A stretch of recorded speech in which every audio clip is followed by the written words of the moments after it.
Hari ini kita akan belajar tentang awal masa kenabian Nabi Muhammad SAW, khususnya tentang dakwah secara syariah atau sembunyi-sembunyi dan bagaimana akhirnya dakwah dilakukan secara terang-terangan.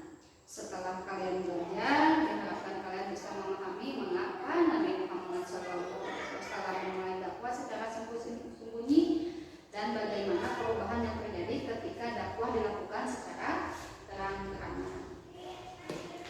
Permulaan, dulu Ibu akan menjelaskan permulaan turunnya wahyu. Pada usia 40 tahun, Nabi Muhammad SAW sering mengasihkan diri di keramaian. Hal ini dilakukan oleh Nabi Muhammad untuk mendapatkan ilham dan beribadah. Sebagai tempatnya, Nabi Muhammad memilih sebuah tempat yang jauh dari keramaian. Ibu pernah menjelaskan di gua apa itu? Ya betul, Gua Hiro merupakan sebuah gua yang berada di puncak Jabal Nur, terletak kurang lebih 6 km di sebelah utara Masjidil Haram. Di gua inilah Nabi Muhammad selalu melakukan tahanus. Ada yang tahu nggak tahanus itu apa? Tahanus itu yaitu merenung dalam rangka mendekatkan diri kepada Allah Subhanahu wa Ta'ala. Tepatnya apa? Kapan? Di waktu pada malam 17 Ramadan atau 6 Agustus 610 Masehi. Saat Nabi Muhammad bertahanus di Gua Hiro, datanglah malaikat Jibril. Malaikat Jibril datang dengan masuk. Gua Hiro kan gelap ya, namanya gua itu gelap. Malaikat Jibril masuk dan memerintahkan, menyuruh Nabi Muhammad untuk membaca Iqra 3 kali. Bacalah. Terus Nabi Muhammad menggigil ketakutan. Kenapa harus membaca Iqra? Kan kita tahu ya, Iqra itu ada dalam surat Al-Alaq ayat 1-5 merupakan wahyu pertama yang diturunkan Nabi Muhammad pada malam Lailatul Qadar atau pada malam kalau sekarang disebutnya Nuzulul Quran. Nabi Muhammad datang kepada istrinya Siti Khadijah dan berceritalah kejadian tadi yang berada di Gua Hiro itu.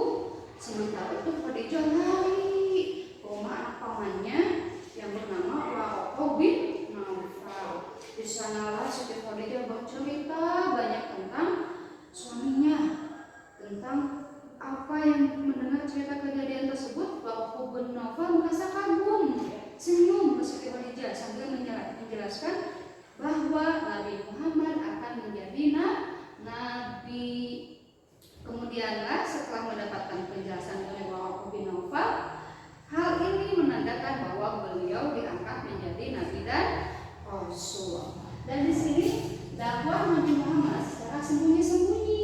Kenapa secara sembunyi-sembunyi? Karena orang kafir Quraisy itu masih memeluk berhala, masih tidak percaya pada Allah. Mereka masih percaya pada ada penyembah berhala, menyembah matahari, menyembah hewan. Mereka tidak bertauhid, mereka tidak percaya bahwa Allah itu ada. Jadi Nabi Muhammad itu masih bimbang apakah ini harus disampaikan kepada kafir Quraisy atau tidak, karena beliau melihat kafir Quraisy itu sangat menentang ajaran yang akan dibawakan oleh Nabi. Tapi datanglah surah Al-Mudaththir, wahyu kedua yang diturunkan oleh Allah kepada Nabi Muhammad. Al-Mudaththir ayat 1-7. Nah, disitulah ketika turun wahyu itu jelaslah Nabi Muhammad harus melakukan, menyiapkan, menyampaikan risalah, yaitu mengajak umat manusia untuk menyembah siapa? Menyembah Allah Subhanahu wa Ta'ala. Disembahnya itu apa yang diajarkan Nabi Muhammad? Pertama, ada 4 di sini ya. Pertama itu tauhid. Tauhid adalah yang mengajarkan bahwa Allah itu satu, tidak ada Tuhan selain Allah. Nabi Muhammad mengajak supaya mereka menyembah Allah. Kedua, akhlak. Nabi Muhammad SAW diutus oleh Allah untuk menyempurnakan akhlak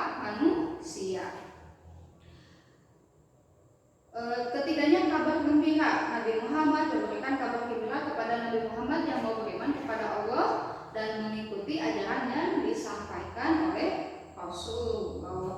Keempatnya, persamaan hak dan martabat. Nabi Muhammad mengajarkan tentang persamaan hak dan martabat menurut ajaran Islam. Manusia adalah sama di mata Allah, tidak ada tingkatan-tingkatan kedudukan apapun. Yang membedakan hanyalah ketakwaan dan keimanan kepada Allah. Dakwah secara sembunyi dilakukan selama 3 tahun, berhasil mengajak orang yang beriman selamat sebanyak 40 orang laki-laki dan perempuan. Yang mengikuti 40 itu siapa saja?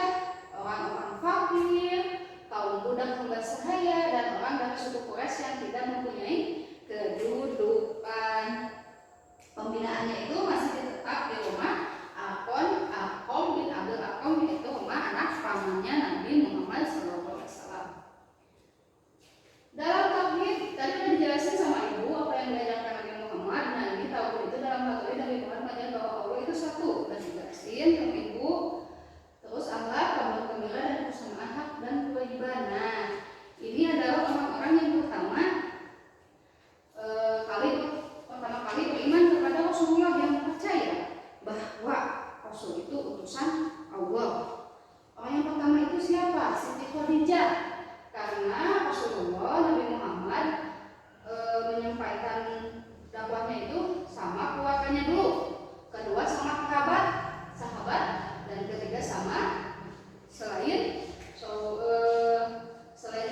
keluarganya. Orang-orang yang pertama kali masuk Islam disebutnya tadi ibu judulnya as-sabiqunal awwalun, disebut juga as-sabiqunal awwalun. Pertama, Siti Khadijah istri Nabi Muhammad SAW adalah orang yang pertama masuk Islam dari golongan perempuan. Ingat ya, Siti Khadijah istri Rasulullah pertama kali masuk Islam dari golongan perempuan. Ini Ali bin Abi Thalib dari golongan anak-anak kayak kalian, usianya 10 tahun.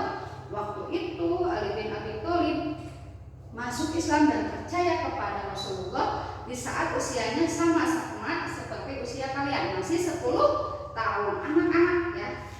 Ketiganya Zaid bin Haritsah.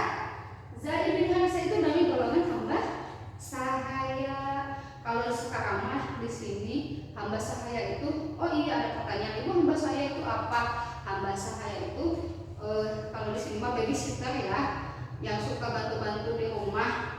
Nah itu dulu mah bahasa itunya hamba sahaya, sekarang mah bibi lah gitu ya.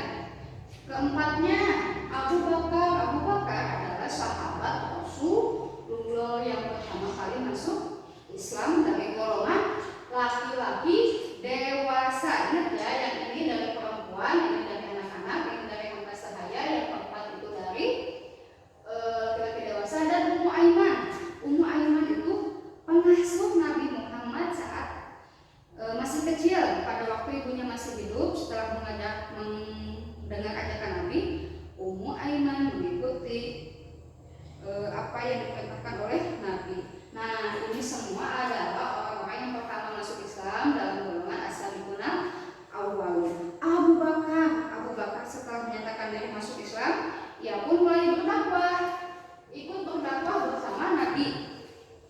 Dan di sana Abu Bakar bekat seruannya ada beberapa orang yang masuk Islam juga. Selain Abu Bakar sahabat Nabi, ada Utsman bin Affan, Zubair bin Awam, Sa'ad bin Abi Waqqas, Abdurrahman bin Auf, Talha bin Ubaidillah, dan Ubaidillah bin Jarrah, Arqam bin Abil Arqam, Fatimah bin Fatim, Sa'id bin Zaid al-Alawi, suami Fatimah.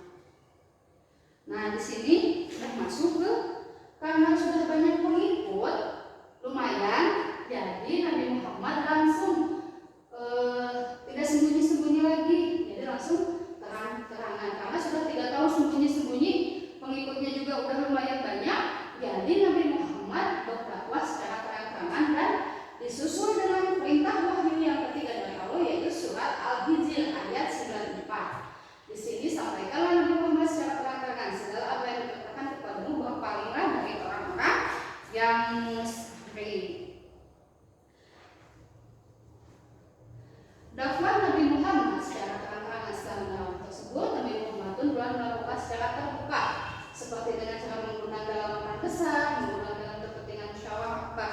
Jadi pas pas di pengajian, kalau kita mau pengajian di masjid, nah Nabi Muhammad tuh mengajak semua kaum Quraisy duduk di situ dan mengajak semua untuk mengikuti agama yang diajarkan oleh Nabi Muhammad supaya menyembah Allah. Mungkin demikian yang bisa Ibu jelaskan secara singkat ya. Anak-anak hari ini yang Ibu jelasin itu mudah-mudahan bisa nempel di kalian dakwahnya secara sembunyi-sembunyi untuk melindungi pengikut Islam yang baru setelah umat Islam bertambah kuat. Dakwah dilakukan secara terang-terangan meskipun menghadapi tantangan besar mereka ini. Kita belajar pentingnya sabar, strategi dan keberanian yang dilakukan oleh Rasul dalam menyampaikan kebenaran. Jadi jangan takut. Memberi motivasi ke kalian gitu ya. Semoga kita bisa meneladani akhlak Rasulullah. Akhlak Rasulullah itu akhlak yang semuanya ada di Al-Quran, ada di Rasulullah, yang selalu sabar, bijaksana dalam setiap tindakan. Apakah kalian siap untuk terus belajar menjadi anak-anak yang soleh dan hebat? Iya, harus ya. Terima kasih atas perhatian kalian hari ini. Jangan lupa untuk membaca materi yang sudah kita pelajari, dan insya Allah kita akan bertemu lagi di pelajaran berikutnya. Mari kita tutup dengan membaca doa kafaratul majlis bersama-sama. Wassalam.